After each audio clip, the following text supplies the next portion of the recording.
All right, good morning everyone. Welcome to the last lecture of the semester. May the 4th, big spectacular day today. And we have a very special gift for you. So like Kyle is here. Kyle's going to give a guest lecture. He is like sort of an expert in maintaining clocks and time work. And lamps and vacuum cleaners and whatever needs to be maintained, he'll maintain it for you. We met him for the first time at like a show of the Bowery Boys. It's like a history podcast where Kyle was actually kind of giving a talk about like his clock passion, and it was like very passionate, very intense. And so we really appreciate that, and I think you guys will have a great time listening to the story and sort of the passion that sort of sits behind all this. Of course, like this is also indeed related to fabrication, right? Like we have been looking at designing, we've been looking at analyzing, we have been looking at like running different algorithms on the resulting geometry that you're building, topology optimization and all. Now we're looking at like once you have fabricated something and it's in the real world, like it also needs to be maintained, it needs to stay alive, and there's like a lot of like ways to keep things going. And this is like where Kyle comes in to some extent. And he will share you some stories. And so we have some live debugging of like a clock here that's going to be very interesting to see. Wonderful. Thank you so much. Thank you so much. Great pleasure to have you here. Hello everybody, welcome. I'm so glad to be here. This is such a beautiful place, and I've been in New York, like city, 26 years, and it's amazing to see what's been done here. But anyway, thank you for having me. My name is Kyle Supley, as you can see here. Today we're going to talk a little bit about a few of my passions, as mentioned. The first one being clocks. And a very timely subject. And then the other one being lighting and lamps. And they're related in ways. I'm from upstate New York originally, a town called Schenectady. You might know General Electric, and you've all heard that name. But GE was a big part of Schenectady. My family all worked there. My dad built power generators, steam turbines, and all that machine type stuff. So it was in my blood. I'm an only child, for better or for worse. And my parents really fostered collecting and just figuring out how things work. My father had in the basement a wood shop where we could do repairs and building and all that stuff. So I was very fortunate. I kind of took it for granted a little bit, but like I said, it's been in my blood since I was a little kid, and we'll kind of run through it. I've been collecting since I was around 7 or 8 years old, as most kids do. I'll talk about how that kind of got kicked off, started out. And like I said, I live in Manhattan now, and the collection has grown and grown, but I'll share a little bit about just the passion for items and things. I think that's always been a big part of it for me. When you're an only child too, the items around you become sort of your, I wouldn't say friends, because I don't want to be committed, but you do have a connection or an interest, I feel. Some people do, some people may not, but if you're all here, it seems like you might have that as well. There's me in my current kitchen, in Hell's Kitchen, a 5th floor walk-up, 1 bedroom, chock full. My partner can attest. So let's move this along. Let's see if this works. Are we doing things? Here we go. So here's me in a number of different situations over time. Other people also thought that what I do is kind of intriguing, and so I've been asked to be part of a number of things, from Storage Wars, the TV show. I was asked to be a specialist for that. That was actually focused on, we're not talking about too much today, the 1939 and 1964 World's Fair in New York and Flushing. I'm a collector of all the memorabilia from those. I also do walking tours with the Bowery Boys. I hope you're taking notes, because I realize I'm going to throw a lot of information here. The Bowery Boys is a podcast in the city about history, but I do a World's Fair tour over in Queens. But I digress. Other pieces here is Cake Boss actually had me on once through the New York Grapevine. They needed somebody to they wanted to do a cuckoo clock cake, and people who happen to know me were like, you don't even have to talk to, it's Kyle Supley, the Clock King. Some people have called me, that's others' names, but they did make a cuckoo clock cake for me. It was a crazy episode, ended up not airing. It kind of aired in the end, but there was some situation, it was like right towards the end of the run of Cake Boss, and leave it to me that it wouldn't go on TV. I was like, what? But there are clips of it now. I did actually end up finding it, so I think it has since been released. But that's upper right photo there is the cuckoo clock cake. Also, Billy Buys Brooklyn, if anyone's familiar with that TV show, that's me here, looking at more mid-century clocks and going from there. What else? This is me, you'll see me in a video in a moment, but this is me at 12 years old with my handmade cuckoo clock Halloween costume, as most 12-year-olds do. This is where it all began. I don't think maybe a few people here are old enough to have recognized this, but this is the Tommy answer clock. It was an owl. Came out in like 1974. I was born in 80. I'm sure the one I got was found from some other kid who didn't want it anymore, but I really did love this. You would push these little buttons here for the hour, these for the minute to go along, and then you push them, I think, together, if I remember correctly, and the eyes would open, and it would digitally tell you the time, so it helped you learn how to tell time. Right here we have the Mighty Mouse stopwatch. I remember it like it was yesterday. I think I was 6 at my grandma's house, and there was this little shop in town that had little weird old toys and stuff, and I bought one of these. And you wound it up and had a plastic spring, so not the most durable, but when you held the top down, you could see all the gears and things move to make this little stopwatch run. It's highly inaccurate, totally ridiculous. I still have it somewhere. That's the thing about collecting.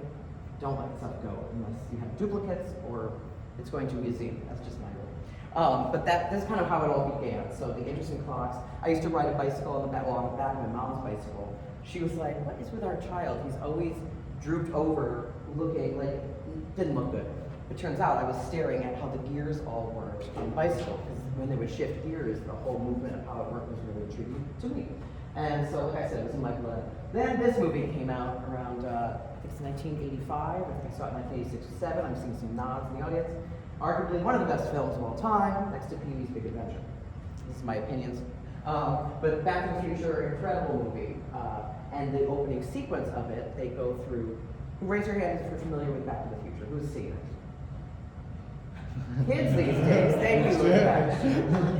That's your homework. Can I get homework? Back to the Future 1, 2 is pretty good, 3, but especially 1 is amazing, and it really is a special, really good movie. Robert Zemeckis directed it, a lot of important stars, as you mentioned here. But the opening sequence, they go through Doc. He was a scientist and he was a clock collector, and the movie is about time travel and time, and they pass through his garage collection of antique clocks. I saw that at around 7 years old and was completely inspired. I was like, whoa. I think what it was for me is that when you're a kid in the 80s, mid-80s, clocks in most spaces, they don't have them anymore. Oh, there's one. That's pretty nice. But in the 80s, they were the most boring things. They just were utilitarian, they told you the time, and that was about it. So to see this film, to see clocks like this, where you have Harold Lloyd hanging from the minute hand of a little clock representing the famous movie from the 30s, and then a cat clock with the eyes that go back and forth. This here, a man who is drinking his beer against a lamppost with a huge clock, was so intriguing to me, and it's inspiring because I kind of felt like a character as a kid. I like things that stood out or were different, and to learn that there was these timepieces that not only told you the time, but did it in a fun and entertaining way, was really inspiring. And subconsciously, consciously, not quite sure, but I have almost every clock that was in that original movie in the opening sequence in the collection today. As time would go by, I would find them and go for them, and it was very exciting. This one was a really rare one that I ended up finding online. A guy had replicated it, like faked one, and rebuilt it. I was happy to even have that. And then 2 years later, where was that? There was a clock shop in town, and I saw it propped, like covered in dust, and I was like, how much is that? It's what, $25 for you. I was like, it's very rare and worth way more than that. So here's me. This is a great way to start off high school. You know, I look very young and small there, but this was me, I think around 15 or 16 years old.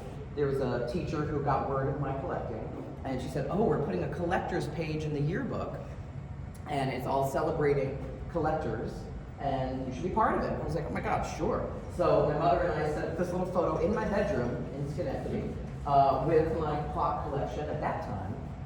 You can see the Kit Kat clocks up on the wall there, not only the cat, the bear, the owl, and the poodle. Very important. So when the yearbook came out, I was very excited, and I flipped through to find the collector's page to find out what other secret collectors are here in the school. This is going to be so thrilling. And I turned to this page, and I was the only collector, and the rest of the page was the sports kids. And I was like, what? So that was very embarrassing, and a great way to kick off your career in high school to feel really comfortable. But somehow I've carved my way by being just weird enough that people smile, and then I also run quicker than the others, so it's hard to get beat up. No, it was all good. But yeah, what do we have here? Kyle Supley and his hobby, a collection of over 100 clocks that has grown about 7 times at this point. I'm 45 now, so do the math. We'll see how this continues to grow. It's had to slow down because of literal space. And yeah, the sports girls will love it. So here's some of the collection today. There's the small ones. These are not the wall clocks, but a lot of these are the little alarm clocks, electric clocks. This is by no means all of it, but this is the display I put up in my little place in the Poconos. And then over here, a friend upstate was friends with a guy who had passed away who was a clock maker and a clock collector. And when he passed, all the clocks went to her, and she said, "Do you want them?" And I was like, I was just trying to not take on more. Some of these did get sold off or gifted, but it's amazing how there's other collectors out there who collect clocks, and their collections can be really huge. And as time goes by, it's like, where do these things end up? Are there other caretakers who are going to care and have that same spark? So let's get into how clocks actually function and work.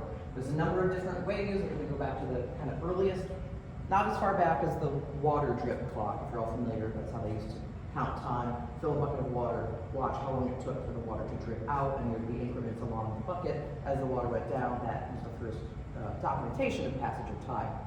But here we have we'll just wow, I don't know if you heard that, but I have a battery one. We're going to basically cover through early clocks that were non-electric, so driven by gravity. Then spring-driven clocks, which is where we have to put our own human power into a spring that holds the power and disperses it by marking time. And then from there we go into electric, right? So humans created electricity, we're burning fuel to make electricity, which runs the clocks. Then by the 50s and 60s, that power was put to batteries. We'll talk about even a little bit of the history of how that grew to our tiny little battery clocks and watches today. So this here, just you don't have to get really heavy into it. Heavy pop is a joke there. But these early clocks were run by weight. So you have various weights. One weight to drive the timekeeping, another weight that drives the chiming. If anyone's familiar with Big Ben, right? On the hour, there's a whole sequence of music that goes on. Not only to entertain you, but also tell you what time of the hour it is if you can't see the face of the clock. If you're toiling away somewhere in the dark, but you can hear Big Ben go off, or at 15 minutes after the hour, there was one type of chime. At the half an hour, at the bottom of the hour, they call it, there's another sequence, but each one was different, so you could hear it and say, oh, it's 15 after. And then on the hour, the clock would rate out how many hours it was. If it was 4 o'clock, you would hear 4 bong, bong, or bell, or something like that. And most of that was so you could tell the time with your ears, not just your eyes. But anyway, I digress. So the way a clock runs, you have the driving weight here, so gravity's pulling down on this weight. It's connected to a gear. If you think about if you had a string with like a stick and you had a ball on the end of it, if you drop the weight, the stick's just going to freely spin out, right? So we want to kind of harness that from just spinning very quickly. And that's where you have up there at the top, you see the anchor? That's that little gold piece there. It's set just so into that little gear there, the escape wheel, that has these very sharp teeth, that prevents it from spinning directly out. It's stopping it. That anchor is connected, the yellow piece there, to that long piece. Does this have a little laser? I don't know if that will help. But you see the pendulum here and that stick? A pendulum is a weight connected at the top. If you think of your arm like this, right, you're holding something heavy, it swings back and forth, and it takes a certain amount of time for it to swing one direction, but then gravity never pulls it back the other way. There's a certain amount of time that takes. That anchor is connected to that. When I was a kid, this is a little heady, but when I was a kid, I thought that the pendulum swinging was driving the clock. It's really the other way around. The weight is wanting to spin out. That anchor is stopping it, but it's actually pushing that little escape wheel. It's pushing the anchor. So there's the slightest bit of push that's pushing that pendulum one way, and then as it comes back, it pushes it just the other way a little bit. So that's what drives a pendulum clock, is the weight. Pushing the gears, it's designed just so it kicks the pendulum one way and it kicks the pendulum the other way. That takes a certain amount of time, as I mentioned. So to get a clock to keep proper time, you would then adjust that pendulum height, right? So if you think of a string with a little ball on it, and you push it and it's short, it's going to go bing, bing, bing, bing, bing really fast. If that same string way down here, you have a baseball and how do you push it, it's not long, right? So to make a clock go faster, these type of clocks, you would raise that pendulum bob, it's called, and it would go faster. If you needed to go slower, you drop that pendulum a little bit. So this was a whole thing back in the day. You didn't have the luxury of having a quartz clock that was perfect once you put a battery in it. When you got your clock, it was close to being right, but you had to set it all up. It's kind of like if anyone here cares for plants. Caring for clocks is similar. You have to kind of maintain them. But once they were set and the pendulum was set properly, they kept really good time. Have I lost anyone yet? So, grandfather clocks. You're all familiar with these. Oftentimes they're not working, unfortunately, because a lot of people who knew how to take care of them are no longer with us. And so I'm trying to keep that alive and teach on this. Maybe you'll be smart to do so. So here's our huge pendulum here. It's also decorative a little bit because we have to look at it in some clocks. In early clocks, we would hide it and cover it. But the reason the clocks were tall was because you wanted, well not wanted, you had to have a long pendulum. Some people didn't like the look of it, so they would put it and disguise it in a nice case, or a tall case clock, we would call it. So, grandfather clock, it's tall, almost like a person, probably where that name came from. I should study more of that. But there's also grandmother clocks, which are a bit shorter. So, I'm just going off of people's heads. There's 3 weights here, not to confuse you, but one weight is to ring off those 15-minute, 30-minute, 45-minute chimes. If anyone's ever heard of Westminster chimes, it's the one that goes ding dong, ding dong, ding dong, ding dong, you know? And so that one weight here drives that part of the music. This weight here drives the pendulum, right? That's with gravity. And then this one drives the chiming of the hour sequence. So at 10 o'clock, you get 10 bells going off, what have you. That's what the weights do. Time would go by. I keep saying that, time would go by. But it did. It does. And so here's another version. This is, we were now celebrating more of the pendulum and the look and let us know the clock was running, so you could see it. And most clocks that don't have Westminster chimes would have 2 weights.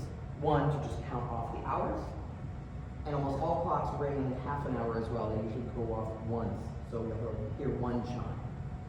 As a kid, I was always confused. I was like, well, wait a minute, 1 o'clock has 1 chime, 1:30 has 1 chime. So it's a little iffy, but usually having lunch at that point or sleeping. So I kind of figured, okay. But here's a couple neat designs of the mid-century. You can see the different looks, the different faces. Again, I was really drawn to the different art and design about how to tell time and how you could do it in a different, intriguing way designed for your home. This here shows just how important clocks really were to the family unit for years. People couldn't really afford a lot of clocks for their homes because they were not cheap.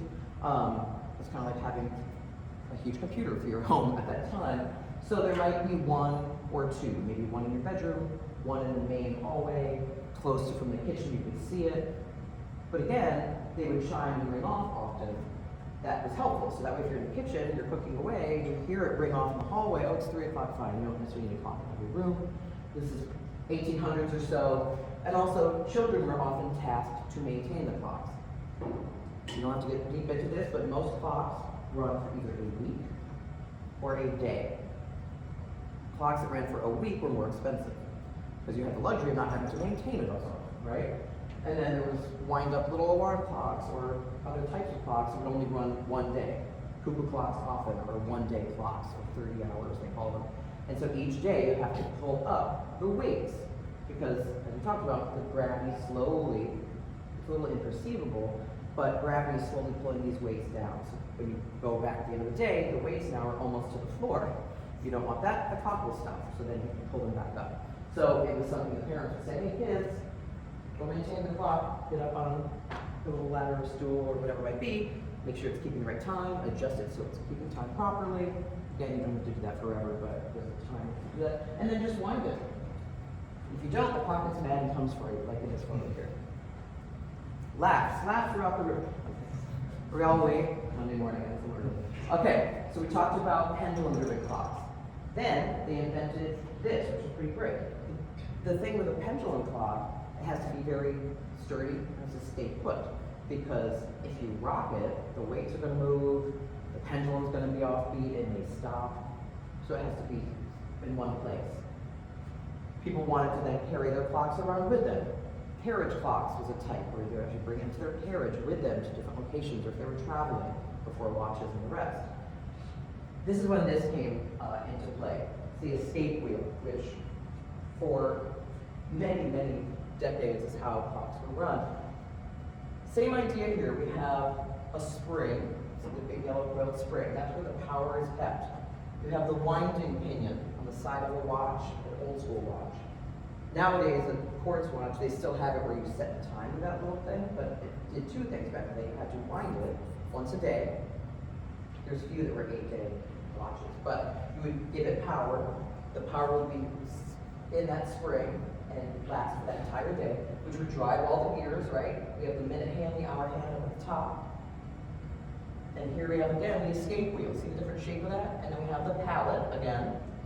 These little red things, the red markings, are actually jewels. If you've ever seen an old watch that says 17 jewels or 8 jewels, they actually use little jewel cups.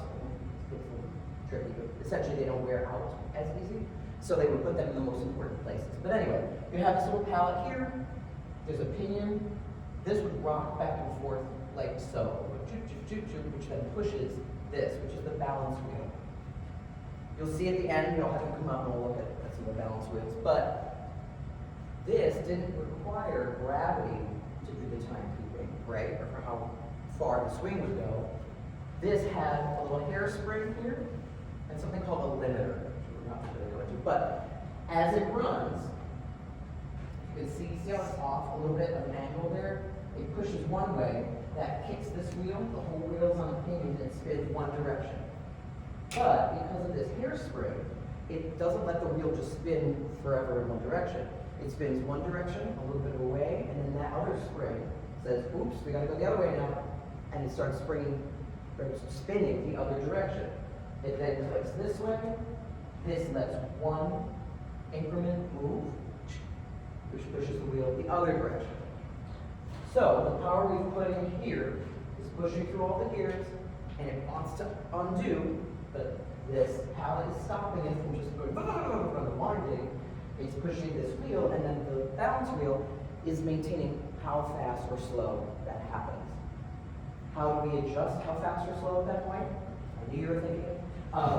That's what the limiter on this little spring is. It controls how far that wheel can go left or right. So I won't get too heavy into that. But this allowed watches and travel timepieces to be able to keep running, but you can move with them because that balance wheel is held in place by those jewels or other cups.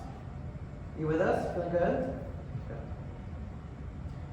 Here's a few other ones as the years would go by. There's different types. These were actually also utilized in early battery-operated clocks as well, because that balance wheel was still the best way we had at that time to control timekeeping and keep things keeping time, right? Which would lead to these, yay!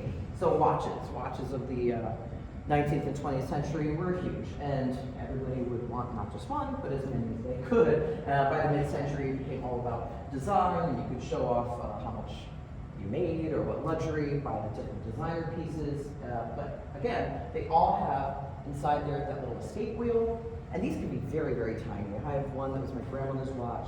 It's probably maybe 3/4 of an inch, and I'm not a clock repairman. I've tried watches, not the best at it. It's a whole other thing. It's very magical. There's YouTube videos you can watch of the Swiss people working on these watches. It is unbelievable. And really high value watches today, they still actually maintain the same type thing with the balance wheel, etc., just because it's such a luxury piece and just amazing technology, so that's what people kind of pay for it. Years more with that same sort of movement, right? So that would lead to clocks at your bedside, so to wake you up, so you can get to your jobs, which is a big part of that era, right? Well, it still is, but not as much work from home, you had to wake up. So you have the Big Ben clocks, after Big Ben, with very scary fire alarm bells built into the back of them, very loud, will definitely wake you up. But there's a whole advertising campaign as well. You see here, this top says, wind these once a week. They put that first because they want you to buy a more expensive clock at the top. And then wind these once a day. So again, one a day was a little more annoying, but so they were cheaper. They had bigger springs, better mechanisms if you wanted to get an entire week out of the operation, so you paid more for that. This is also a way to just kind of point out all the beautiful different designs and technologies at that time.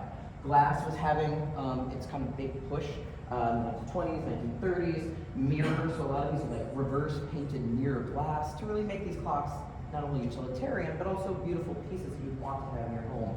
And so they make great gifts, wedding presents, and the like. Here's another way that you can maintain time. This was a big push really in the 1950s from a company called Bulova. Bulova is in Queens, not far from here. There's actually, the building is still there with a really beautiful old sign in front of it. It's near the airport. But this is Accutron. We won't spend a lot of time on this, but this is very cool technology. We're actually used a tuning fork to maintain time. And it was one of the most accurate ways of keeping time for a very long time. Apparently even NASA used it in the 60s, 70s, into the 80s. The way this worked, there's our tuning fork here. It ran on a battery at this point. The battery would send through these coils a certain magnetic frequency. That frequency would push and pull these little cylinders here back and forth at a really, really high speed. Attached to one of those forks, can't really see it here, but right there, attached to that one of the tuning fork is a little tiny, almost like a little knife blade, very small. And as it's vibrating, it's pushing a tiny gear along, only one direction. And it's etched in a way, so it can only go one way. But anyway, Accutron watches, they're highly collectible. This one's called Space View, because they realized it was actually kind of cool to see how it worked.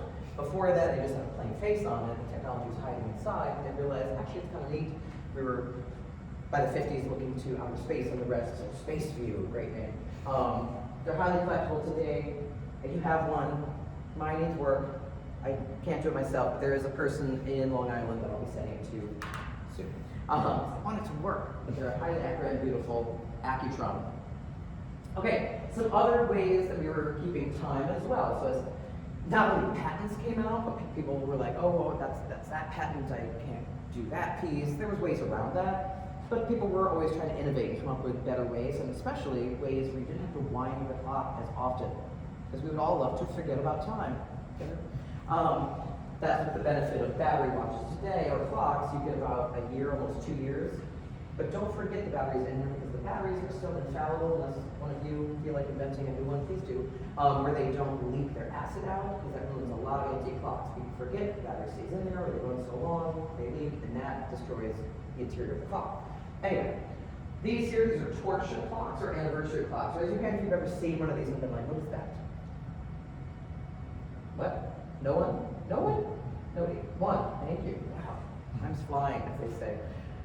Okay, I'm trying to say New York, this was a big thing, and there was a lot of these left around because they were so big in the 50s and 60s as gifts. 20 years later, 30 years later, people would move and shift, and I'll talk about why that was a problem with these. They're called anniversary clocks because generally they run one entire year without another winding. And they were great gifts for what? Anniversaries. And so if you got married, you usually got one of these, if not two, and you're like, great, two. But they're really interesting in technology. Similar idea before, we talked about spring barrel here, which holds the power. The power is pushing through the gears again. You have that same ratchet, but instead of pushing a pendulum this way back and forth, this is pretty cool, there's these tiny hair springs, different types of metal, polished. They change with the temperature, which was helpful for timekeeping. This was 4 weighted balls, right? They weren't always like that. There used to be big cylinders, but this worked a little better. These suspended on this wire, there's only 4, which is pushed one way, which pushes and spins the entire situation. These spin one direction, but because this is one piece of metal, like a tension spring, think about it, the balls go one direction, then they can only go so far because you're now tightening this. They need to spring back the other way, so it starts to go the other direction. That little fork has a little needle that pushes it with the power from the spring, which then kicks the 4 balls the other direction. Crazy, right? So the balls spin one way and beautifully spin back the other way. Takes a while to do that, so that's how you get an entire year out of one spring, because you're not using as much power to do it. The way it keeps time, and these things will drive you crazy, trying to get them to maintain time. I could see why after 20 years I was like, that was really fun and cute, we're gonna go get a battery clock. But they are amazing, if you like science and technology and all that stuff. But what's cool, the way you adjust the timekeeping is the balls had adjustability further out or further in. You think of centrifugal force, if you put your hands way out and start spinning out, you're gonna be thrown further than if you keep close. You spin, you don't feel that same sort of thing. So the further out the balls are, the longer gravity, well it's not gravity, but centrifugal force is carrying it. So it goes further, it takes longer to do that. Your clock runs what? Slower. Yay, you're listening. Cool, so those are torsion clocks, all different types, or anniversary clocks. Those springs are almost always broken because people didn't follow the directions, because people, and you're supposed to lock them into place before you travel with them. And oftentimes people move or someone passed away, and like, what the hell is this? And they throw it in a box, it breaks.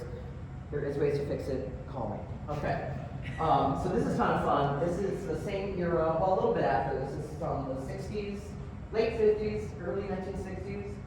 Same as this. This is early to mid 60s. Same as this. These were like small little clocks from Germany, a clock company called Schmid. Great name. But this is trying to be like a torsion clock or an anniversary clock. It does still run around the same idea, not as delicate. And this is a whole, if you ever see one of these, call me please, because that's one of my favorites. I don't have them. But it's a whole fish tank. And again, like, why is it a fish tank? Why is there a clock in a fish tank? Why are the flowers now the balls of their lily pads? Like, I just love the ingenuity of people and their designs. I think that's really what I'm mostly intrigued by all of this is lamps, clocks, and the rest.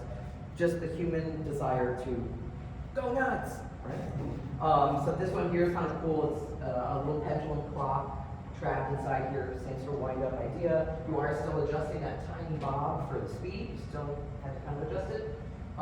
This one, this is just a music box. It has an escape wheel inside, and the dancer dances when you push a button. That one's not really to keep time. These are early battery-operated clocks. These are really cool. These are from like the early, well, in the teens into the 20s and 30s. They started figuring out how to take early dry cell batteries, and the batteries would set through, again, an electromagnetic coil, and it wanted to repel other parts of that clock. So here's the electromagnetic coil here. The power actually ran through the pendulum for this, along a rod. Once you give it a little bit of push, you always have to kind of give it a start. But then once it starts, the electromagnetic coil goes one direction, it gets to the other end, it repels itself, pushes the other way. Again, as we talked about, that takes a certain amount of time or not. You can adjust that slightly higher or lower for timekeeping. Same idea here. This one's a little bit flipped. Not that it matters too much to you guys, but there's two here, so it goes one way, it clicks, the power goes through it for an instant, and then pushes the pendulum the other way, clicks the other way. So I just think it's kind of fascinating, all the different ways that people are starting to try to mark time. Here's one here, let's see it later. So then we come into really ornate clocks. This is how we got connected through Victorian era clocks. These were a big part of the home, especially the living room and the parlor, on top of your mantle. This is where they generally were kept. Very ornate, over the top. Also still sometimes celebrating how clocks ran, also to let you know it was even running. That's another thing, because the clock stopped, and you didn't have a watch, you didn't always know that it even stopped. And you're like, oh no, it's not running. But a clock like this that has that escape wheel and the little ratchet right in the face, it's kind of neat to watch, and also lets you know the clock is running. And so that's what they did there. This one you can't really tell, but you can also hear these. They ticked and talked. We didn't really talk about that. But that's something people had to contend with for years, is that if you had an alarm clock next to your bed, it was ticking and talking, and people just kind of dealt with it. As a kid, I filled my room with these things, and I remember being like, I am committed to this, but it's annoying. They would go off on the hour, and bong, and bing, and it starts to go quiet. A friend of mine who used to cat sit for me, and she would stay at my place in New York, and she's like, I'm like, I had earplugs for you if you want, and I would turn off the ones that chime, and cuckoo, and all that. But she said, there's something so magical to your house that it has this hum and whir of like tick, tick, tick, tick, tick, tick, tick, and I was like, is it fun? Good. You do go kind of ear blind, is that a thing? No. 2 days. Here's other ones of that same era. These are usually 8-day clocks at this point because they were expensive. People didn't want to have their wines often. Our good friend here again is now compact in. We have a small pendulum bob. See that there? There's the pendulum. There's the rod, there's the crutch that runs up, there's our friend again that is only releasing so much power each time. This here is actually a gong, like the Gong Show. Oh, anyone remember the Gong Show? No? Nobody? Look that one up. But that's a gong chime. So there's a little hammer here on the hour. It goes gong, gong. So you got a lot of sound in a small little bit of space by winding this gong to a tiny coil. This is also a bell, a real bell. This has another chime. Can anyone guess why there would be two different sound-making devices inside the clock? Don't all jump at once, please. Any guesses? You have a guess? I don't know why, I'm thinking like church bells. Yes, churches were, well, and yeah, because in a town, a church would be the one that would be calling people to services. So they would invest in a clock. They also kept time, rang out, and people know, hey, it's 12 o'clock, time to come to mass. Good idea, yes, so they did chime. And yeah, it was kind of to replicate that, but the other difference too is this gong would be the sound that would go off on the hour, so 5 gongs at 5 o'clock. The bell would ring at half an hour, so you didn't have that problem of, is it 1 o'clock, 1:30, 12, 1:30? You got a nice little bell on the half an hour. What else to say about these? Some fun different designs. Here's kind of like the getting to the 1950s, new glass and acrylic uses. And as I talked about, I maintain these things. Did I want to maintain them? Maybe, but it was like you kind of have to, and to see them just sitting and not working is such a bummer. I mean, you can, they're still beautiful pieces, but to know there was so much thought and technology put into them, I kind of felt compelled that I needed to, A, figure it out, it's kind of fun, see if we could get it to work, and kind of, there's something interesting about feeling like they're living in the past and how people had to do it then. It will make you crazy when you have about 700 of them like me. They're trying to keep a majority of them running. But people take care of plants and kids, right? So I don't either. I do have some plants. I'm not doing so hot with that. Here's some other ones from the Victorian era just to show you how ornate and wild and interesting these things were. Again, it's a utilitarian piece everybody needed in their home. If you're going to have it, why don't you make it cool and pretty and decorative? Okay, so that leads to this. So when I was a little kid, I was watching the cartoons, as most kids did, the classic cartoons, and I kept seeing so many of these crazy cuckoo clocks come up in the cartoons. I thought that was just a funny, ha-ha cartoon situation. So there's a bird that comes out and hits you over the head with a mallet, like what is even happening? Then I went to my great-grandmother's house when I was around 6 or 7, and on the wall was a cuckoo clock. And I was like, hold it. And of course it didn't work, the pendulum wasn't swinging, but it was there, and it looked like it was supposed to be doing something. I was like, wait, is there a bird in there that's going to come out and hit me over the head with a mallet? Almost. My dad's like, oh yeah, that's a cuckoo clock. I was like, oh sure. I used to actually swing from the chains that hung down, that were the weights were supposed to make their way down. I don't know how I didn't rip the clock off the wall. I was teeny, I guess. I used to swing from those chains. Don't do that if you ever collect one of these. But I inherited it when my great-grandmother passed away, took it apart, figured out how it worked, and I'll show you one in a little bit here. A cuckoo clock, if you don't know, raise your hand if you're familiar with a cuckoo clock. Okay, good. Cuckoo clocks, aptly named, were from the cuckoo bird that had the sound of cuckoo, cuckoo. That was a real call of cuckoo bird in the woods in Germany back in the day. So the idea was to put that inside. Instead of having a gong on the hour, let's make it entertaining. I really thought of this, somebody in Germany. And they put a little bird inside of it. The bird would come out and go cuckoo, cuckoo, how many hours it was, right? So this was a real thing. So I took it all apart. There was little bellows inside of it. Again, these are mechanical. These are not electric clocks. These are not battery. I mean, I make them now. Ooh. But back then, it was all mechanical. And so to make the sound of a cuckoo bird, they had these little whistles and little bellows on top. That a bellows is it's a little contraption that has air inside of it. It's like and that makes the whistle make a sound. You'll see that in a little while. But anyway, point is, cuckoo clocks are real. And they're crazy. And there's tons of people in New York that have them. They were a big thing in the mid-century when people went overseas, either because they were in the war and they wanted to send back a gift. A lot of German clocks made their way here because of that. But these are also a major gift for a lot of people. And I fixed them, as you probably have guessed. But I'm always surprised at how many people in the city even today really want their grandma's cuckoo clock running and working. So it gives me hope for society and the world. So here I am, after I discovered my great grandmother's clock and that they were real, I became quite enamored. And I always loved my family putting together amazing Halloween costumes. I did a jukebox one year with working lights and music. And this particular year, my dad was like, you want me a cuckoo clock? I was like, sure. So we found boxes and we painted it, and is it? I don't know if it's in this video, but there's a reason. Oh, I remember now. Let's see if I say it in this video. I can't remember. Here we go. This is me at 12.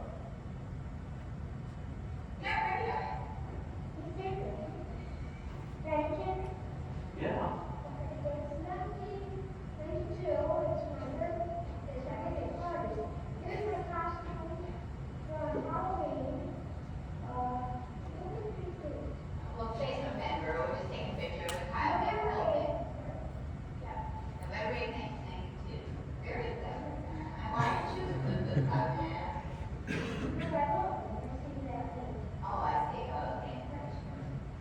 Saying I love Google Clocks, I fixed them too.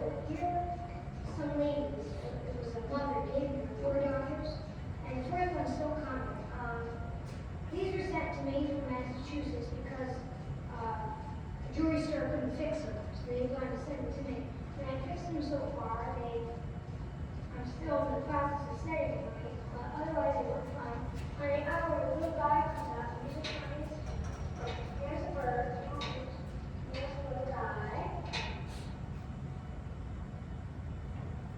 Oh, what happened?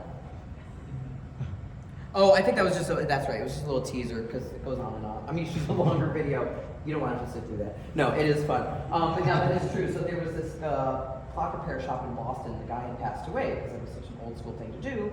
And they heard through the grapevine through my aunt, I think it was, that she's like, my 12-year-old nephew repairs these. The guy was like, what?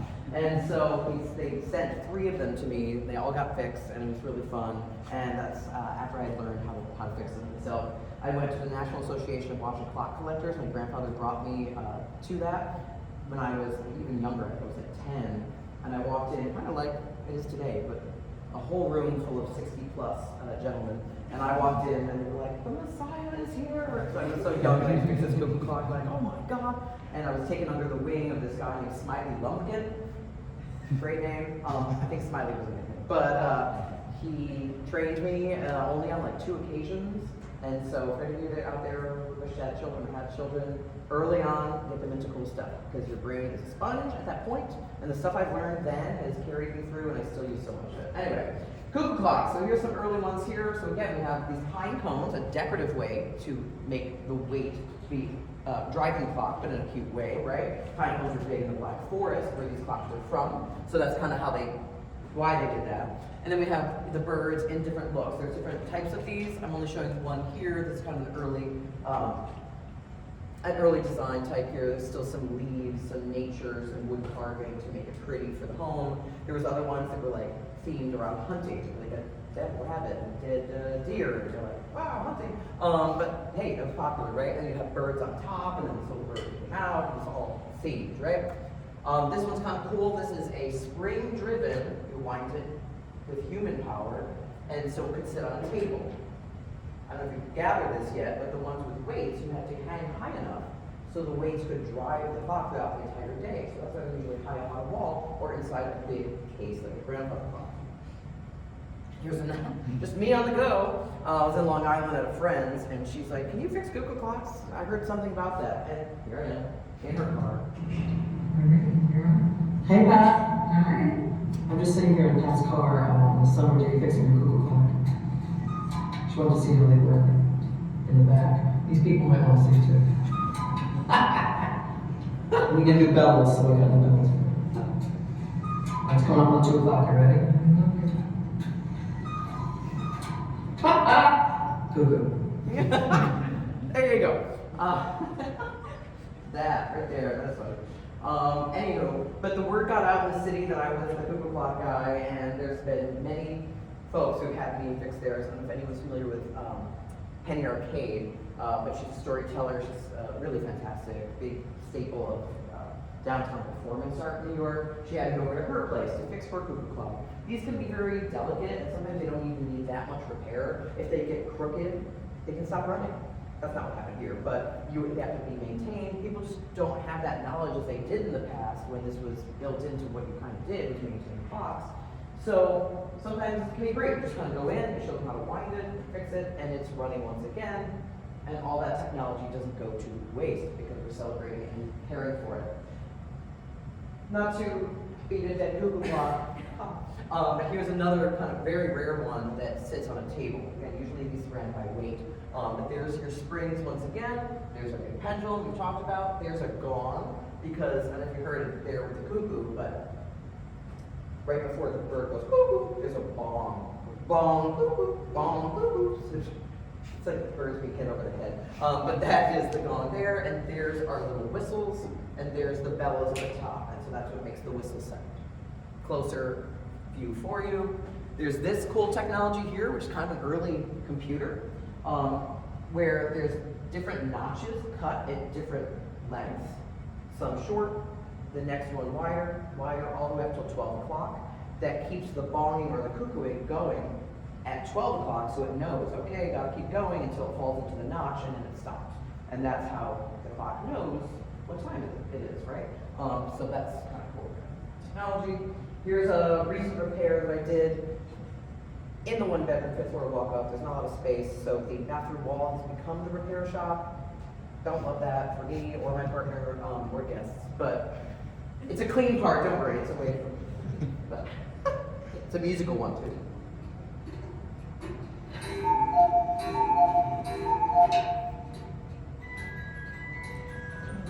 I mean,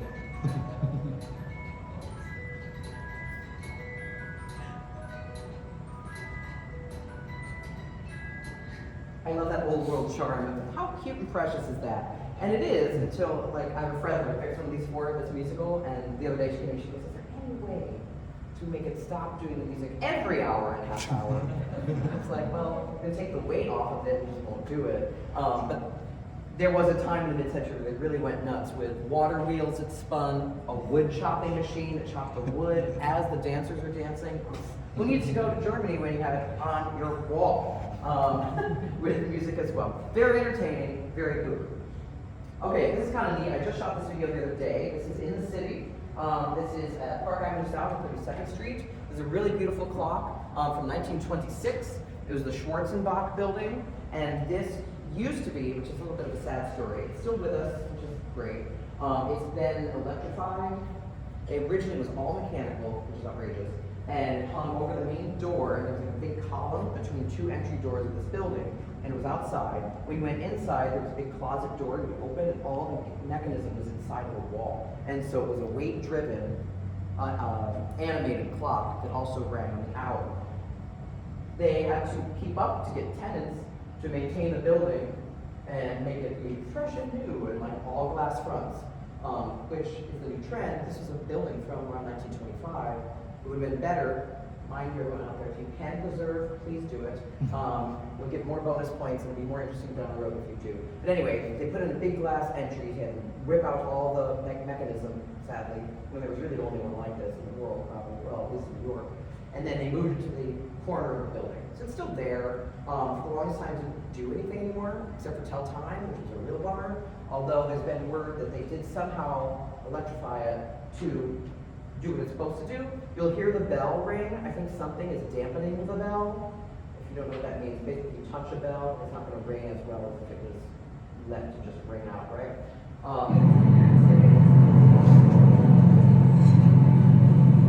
So see, the wizard is raising his wizard wand, and this magical woman is coming out of her flower. Very slowly. That dunk is supposed to be the bell.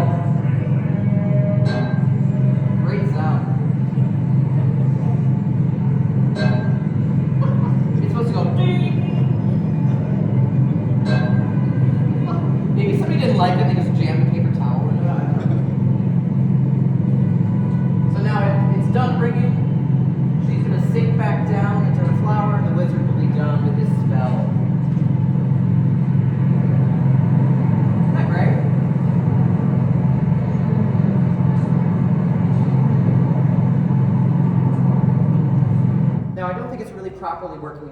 but there's a guy who's a blacksmith, and I think there's something not working, but in the old days he would be hitting the metal at the same time as the bell was ringing, so it made it look like he was hitting metal and it was ringing out. The magician's putting a spell, and the lady used to come out of the thing and then turn and look at the guy who doing the work. It's kind of working, but again, there's not a lot of people left doing these things, so the people we do have are, I guess, try their best. Okay, moving along. So then we get to electric clocks. This was such a great new technology in the 1920s, 1930s. General Electric was a big part of that. A company called Telecron as well. They invented this here, which is the electrified rotor. This is an electromagnet getting power by electricity. The electricity is sending a signal through and around that part, that little thin part of the motor over there. And that is pushing a small wheel. Won't go into all the science, but it basically kicks like any electric motor would today. But they were very good motors. They've lasted 60 to 70 years. A lot of them still work. They're starting to make a little noise today. The interesting thing about it is they were all sealed. So at the factory, they were pressed, sealed, they had their own oil inside them, and that was what they thought would be it. Not thinking that 80 years later, Kyle Supley would have to deal with people saying, it's making noise. And so I actually have a technique where I drill into the side of the wall of it, and then drain out the old oil, put in new oil, and usually get them back to working condition. It's pretty cool. Beautiful pieces here. This is interesting. $1 for your old clock to trade it in for a new one. I'd love to know where that pile of the old one went. Who got that? For $1? But again, so Telecron, big thing. Accurate timing. They did keep incredible time. That was another great benefit now. You didn't have to worry about a pendulum or the temperature changing, the springs acting differently. Once the power was supplied, it was usually 60 hertz or what have you, same voltage, so it would just keep time forever. It's great. Until the power went out. That was an interesting thing. You see this little dot right here? That was an indicator that the power had been interrupted. This was important in the 30s and 20s and 30s, especially in farms and the like, because the power might break, or a power line might fall, or a tree falls on, the power goes out. It may start back, they might fix it while you're out tending the farm fields, and you come back, the clock is running again, great, but you've lost 30 minutes or 2 hours. You wouldn't know that necessarily if you weren't wearing a watch, but this indicator would drop, which is the interrupter marker to let you know, uh-oh, the power must have gone out at one point, so asking you to then listen to the clock tower in town. You could go on the internet and see what time it was, ask a friend. But that's how you have to then reset your clock. So they were getting there. It wasn't perfect. Not like a battery clock, but even a battery clock, the battery dies at a certain point.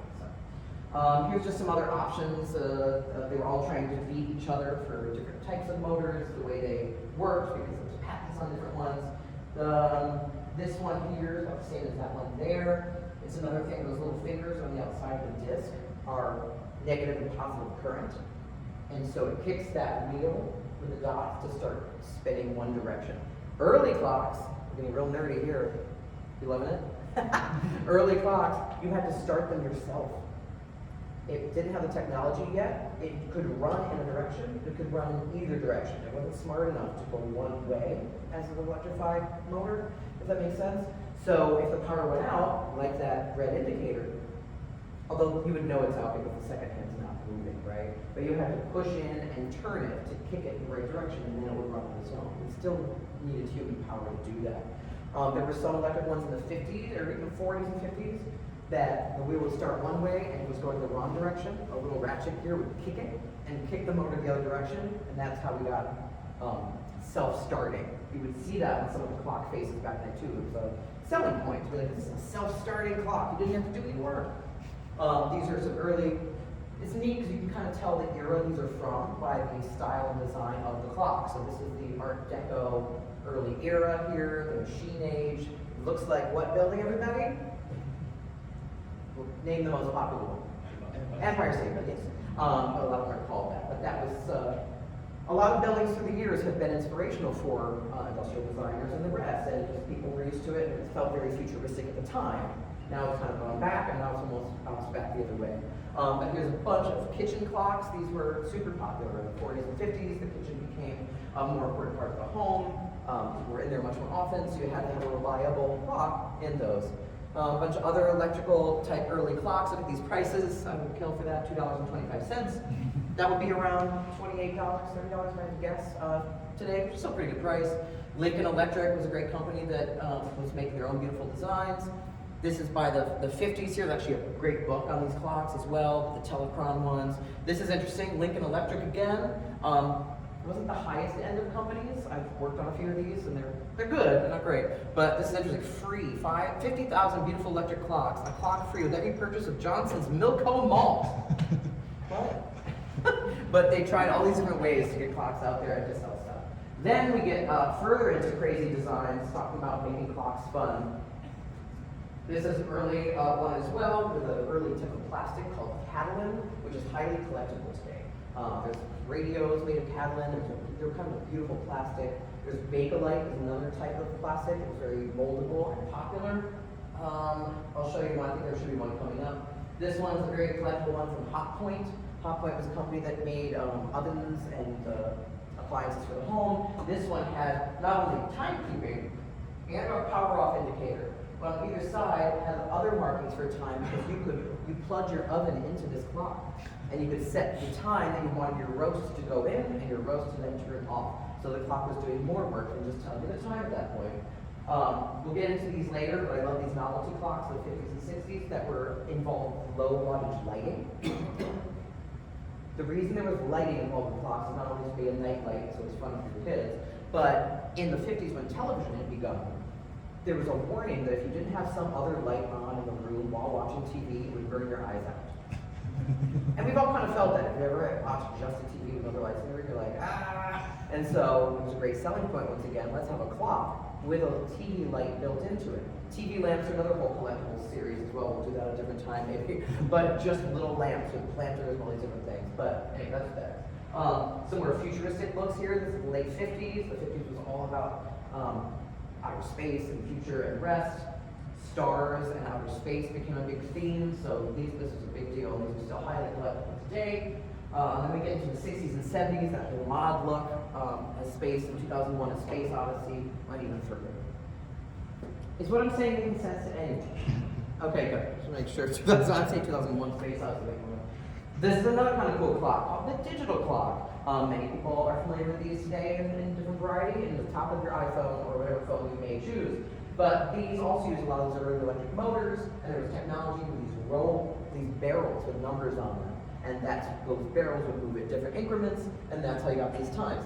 This one, that one, that one, and that one all had light bulbs in them as well. So these were great with your night lights. You could read them at night as well. You could just glance over and see the time.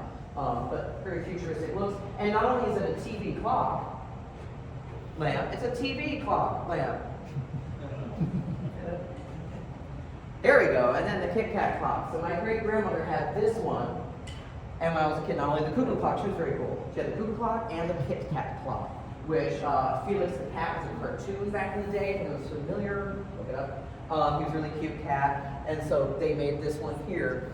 Hers had fallen off the wall at some point through the years, and the eyes had gotten pushed in and broken. It was very terrifying, but she had all the parts, so I fixed that one too. They're also highly collectible. In the 60s and 70s, they started getting into the fun rhinestone-covered ones, because if you're gonna go nuts, do it. And then kitsch and fun was really at its height. And so we had the panda bear. When is a panda bear more than a panda bear? When it's covered in jewels. And so there was the jeweled options and the rest. This was the California Clock Company. My uncle went out and he was working there one day and he knew I was collecting these. He stopped by the factory and they were not doing so well at that point. But he went in and was like, do you have any? And so they had a bunch of boxes of them. They got a bunch really cheap. Made me very happy. These are cool. These are called mystery clocks. So mystery clocks, you're kind of wondering, how is the minute and hour hand being driven? It's just floating in space. How is that possible? So these are kind of cool. This is one company, Jefferson Electric, where they hid the electric motor in the bottom of the clock. There was a little gear that actually spun the entire piece of glass. So the entire glass is moving with the minute hand, and then there's a reduction gear behind the minute hand, very small, with a little weight below it. They're really fun. They made a ton of these. You may see them in your antiquing, because you're all going to start antiquing, I can tell. This one's really cool. I got one of these through a friend, which is a miracle that they're very hard to find. The motor's there, hidden behind the disc. There's a chain that suspends the plexiglass face, and the chain slowly moves and spins the plexi, and then there's still the counterweight behind it. It's called suspense. That's the model name. Ooh, love these. Also highly collectible. These are neon clocks, so there was to impact and also draw in people to your your store, your retail store, your gas station, whatever it might be. But these were generally over gas stations. So from afar, you saw a circle glowing in the distance in your car. It was like, oh, yay, a gas station. So you could slow down, you knew the time, you could set your watch to it. They were usually generally accurate. And they came in all different models and types. This was kind of fun. It has an animated face in the center. If you remember, ask me because I have a little vintage watch that has the same thing going on. Where it spins, you can get a little entertainment. What a world we have. This is amazing. This actually got in Manhattan from a collector. This is electrified hands with neon on them. I think it's around 2,000 volts running through the hands with, well, I don't want to go all into it, but it's amazing how the power is carried through the moving hands of the clock. This would have been sunk into a brick wall or a stone wall with neon numbers around it, and the whole movement is behind there. One time I had this on and I went to go set the time. Don't set the time on a neon clock with neon hands with 2,000 volts in it while it's running. I was thrown back onto the floor. My heart was beating very fast, and it's a miracle. I'm here to do this today. Are you all thankful? Good. Yeah, don't touch your electrified neon hand clock. Here's a little video I shot in my kitchen just the other day, all just for you. We have 2 fun animated clocks. The top one you saw, maybe you remember, from Back to the Future. Ended up getting that by the Master Crafters Clock Company. They were all about novelty clocks in the 60s, and then we have the very rare toaster clock, because why not? And here we go. There we can see our man drinking away all day while the little nightlight blinks away like it's the old English times. And then below it we have forever toast coming up and down, kitchen clock, why not? What a fun era it was, right? Easier time. Here we get into some of my favorites, the 60s and 70s outer space look. And now these almost all were run by the newly created, which I'll show you in a moment, electromechanical battery operated clock. So now in one movement, you move it around, not that you're really moving these around, but that was that same sort of early escape wheel, but now with a huge battery inside of it to wind the clock, rather than us hand winding them, which those existed too at the same time. If you had more money to pay for these, you didn't have to wind it every day, right? That's our whole push. The battery does that with a little electric motor with a gear. So about every 8 minutes, it clicks off, winds the clock keeps going, everybody's happy. Just really cool, outer space, pushing the boundaries of design, reverse painted glass on that one, really fun stuff. This, I wish this was my wall. I could kind of make a wall like this. This is a collector I know out in the Midwest. He was an art teacher. His wife is a saint. Hi Mike, if you're on there. But beautiful. I mean, just is so indicative of the 60s and our whole inspiration of outer space and trying to get to the cosmos. Bring it inside, put it on the wall. But it's just really, I always love design. I probably should have worked in it. But all the different push for different stylings. Here's the motors, as I just showed you already. But you may recognize the same sort of stuff is still with us. The battery is running see the coil there? There's the same coil, and we have our spring and balance wheel. I'll show it when you come to see it in a minute. How are we on time? We're getting somewhere. We're getting Five somewhere. more minutes. Yeah, we're getting through. But anyway, this is the same one here. So you have a little motor, worm here, winds it, escape wheel. People were pushing the boundaries further. Like, how can we make this even more crazy or fun or get around patents? This is from my collection. I wanted this for years. I finally found one. This little rocket is the second hand. The rocket moves around the dial, and it has this same movement hiding behind it. So the smallest they can make it is around, it's about this big. A little cute death clock. But this other one here called the Exacta from Germany by Schatz. There's a name. But the Schatz company made Exacta, so it's elegant and it's exact. It kind of is if you get it working right.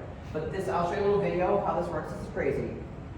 People, the clock collectors are like, they never work, da da da. Well, I got it to work and keep great time. So see, the entire clock is now the pendulum. You can hear a little bit of my house for a minute. So I'll just show you real quick. The way that works, there's pivots right here with 2 little needles in little jeweled cups. The entire weight of the clock is suspended on it. It's actually battery driven, which is funny because battery is kind of new technology. We're looking at this like old pendulum type thing. This is the counterweight down here, balancing the weight of the battery and the clock at the top. So it's its own pendulum. But see how it had a really nice slow swing? A pendulum is usually faster and more aggressive. That's because of this. This is the back here. So it's, again, almost this mechanism. See here, this is the pendulum. It's a tiny little counterweight. And so that is actually doing the work. It's getting a slight push from the motor, and it's making the entire thing balance on these little points. Why? Because it was neat. But it does work pretty well. That brings us more towards today with our semi-boring, I must say, clocks with our little, they are very handy, but little quartz battery operated. The way quartz works, quartz stone, when given power, gives off a pulse through science. Don't really ask me how. Science. But it sends out an equal signal, which they could then mark time with. And it could go for, like I said, a year or 2 years, as long as the battery, or as long as it's receiving power. So this became, I would say, from around 1977 until really today, small battery operated clocks. And then the styling kind of chilled back out and became quite utilitarian once again. So real quick, we're just going to cover what I've been doing lately. So a lot of vintage diners were a big deal back in the 50s and 60s. They were futuristic, they involved a lot of chrome and beautiful designs. And so my friends and I are preservationists for vintage diners. And a lot of the vintage diners, they had these little shelves built into the diner for the patrons to have a place to see time. These were master crafters clocks, really intended as TV clocks for the home.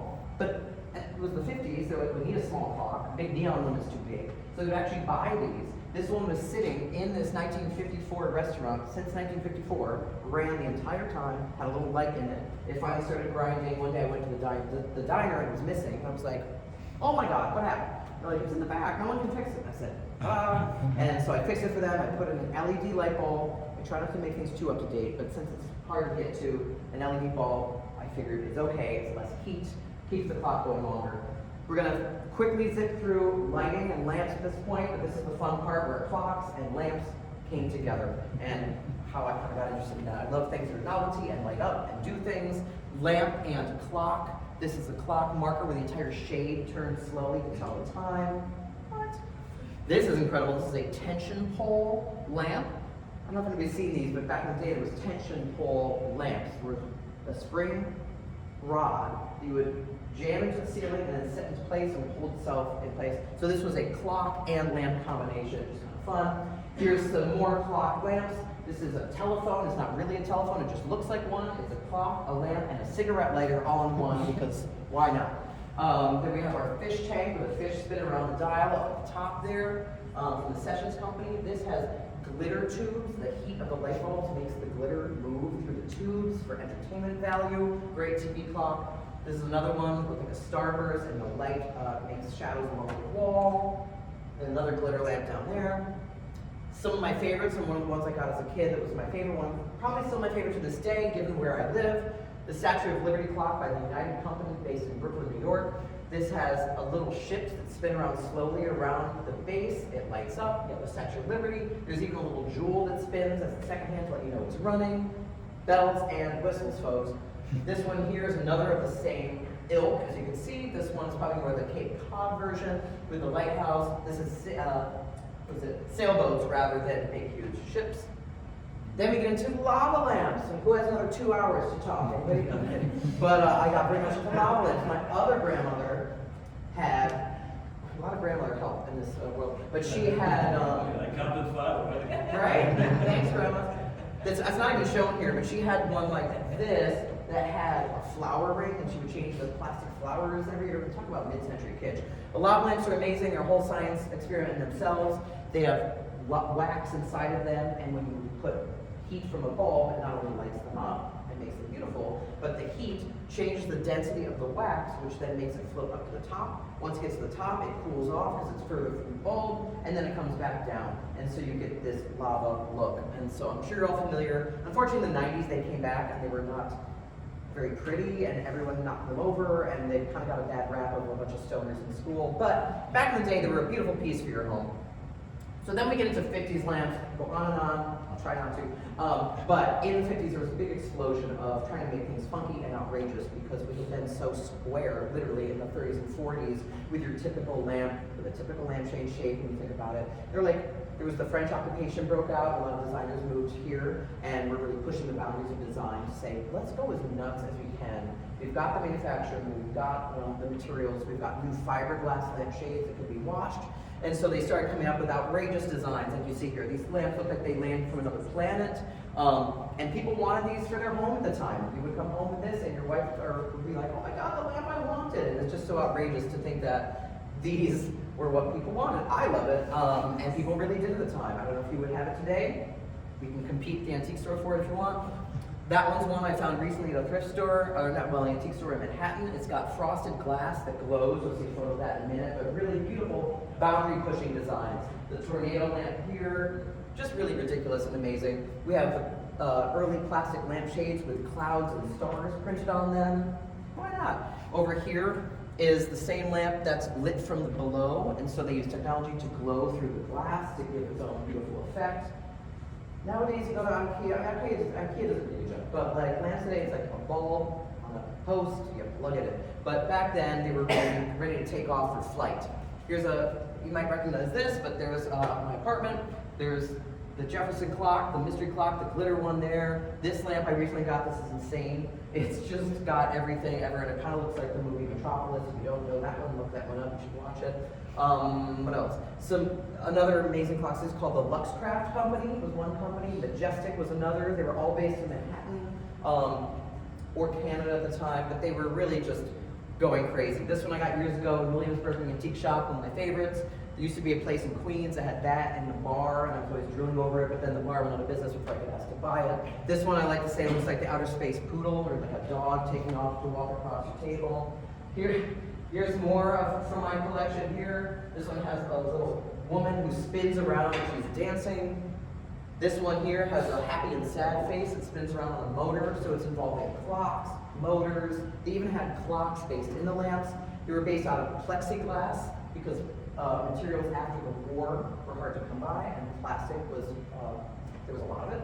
A plethora, as they say, so they started using a lot of plexiglass, this one company in particular, called Moss. Moss Company was out of San Francisco. The wife was a fashion designer. She loved theater, so she brought that into her designs for her lamps. This is another one with a whole stage with lights down below, glitter plastic, the woman spins. This is incredible. This is a Moss grandfather clock to bring it all back for us. But this is a fluorescent tube lighting a true pendulum clock running by weight, but that is around 1955 or so, really pushing boundaries. This is another Moss lamp with a music box in it, dancers that spin around, lights underneath, the happy and sad faces. This is a tension pole lamp here with the Asian theme, which is really beautiful. This one I got recently, the fiberglass shades had been destroyed because they didn't use plastic or glue that would keep them in place. Once they got wet, they just went and fell apart. She spins in the center as well. And to finish things up, we're almost there. Here's some original postcards advertising these outrageous lamps here in New York. And this last slide, I'm sure you're all happy, brings together not only neon, Bakelite, a lamp, a clock, and if you look out the window, that ship might be going by at every moment. Thank you, and I want you to come up here if you're willing and take a look at some of these things firsthand.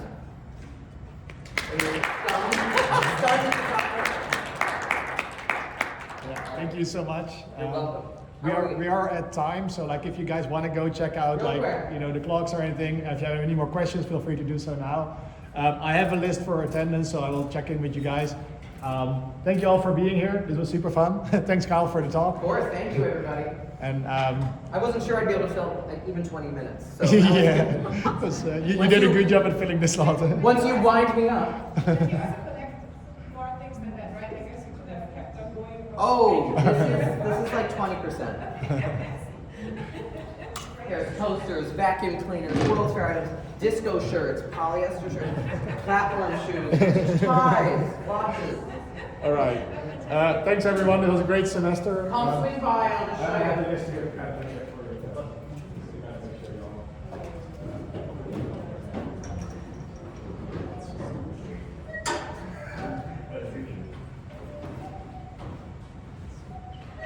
Hi.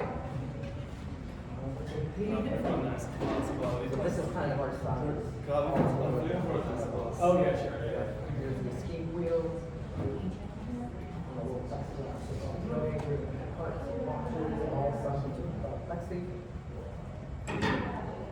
This here is the electromagnet version here. The power is with that coil and it's pushing the pendulum back and forth. Here's our pin pump on the side. There's our bell. The music box here is driven by the weight. And the weights aren't the same now, but that's what these chains are. This is one I just received for repair. And so this was a good one. It's just a top piece, but I'll be fixing this soon. See how you paint the hands like the wood. And here we have hunter feeding of the birds. All that. There's a digital clock, windmills early 1905. Goes around each time a minute goes by. Battery keeps it running. This one here I got in Spain. It was the bottom of a dirty box at a flea market, but I loved it because it shows the mechanism inside the smoke plexus. You can see a little wheel there. I just wound it, put in some power. What else? There's that. This is like a whole mechanism as well. This one does not have a balance wheel. This one is hanging from there. But there it is naked. And advertisements early on. This is a fun one too. This shows the whole. See, there's our little spinning wheel that goes back and forth. You see how the spring is preventing it from going over one direction or the other. Here's our little battery, and it's sending a signal. This also has date and date. And then, lastly, pop over here. This one has a battery in the base that is sending the signal to the coil and pushing that pendulum back and forth. So that's, they call it skeleton clock because you see everything that's going on inside of it. Skeletal. Interior. This is a little novelty clock, super cute. You can see a little bird as it runs will pop down. You wind it right there. This is one you definitely have to wind once a day. It's so tiny, it only so much straight. Questions, comments, concerns? That one someone just brought up here and dropped off. New technology. No, that's neat. This looks like it might be a lamp. Sir? For the next class. Oh, it's for the next one. Okay. I was like, wow. And then there's a little running one you can hold yourself and put your ear against it too. You'll hear what everyone has to listen to. Oh, what? It's pretty loud. I mean, I don't know what the clock is going on, but it's definitely a little bit loud. Yeah. Everybody gets the air class, of course. Some of the technology is, but yeah, there's definitely a price just because you're buying technology that still makes it. There's something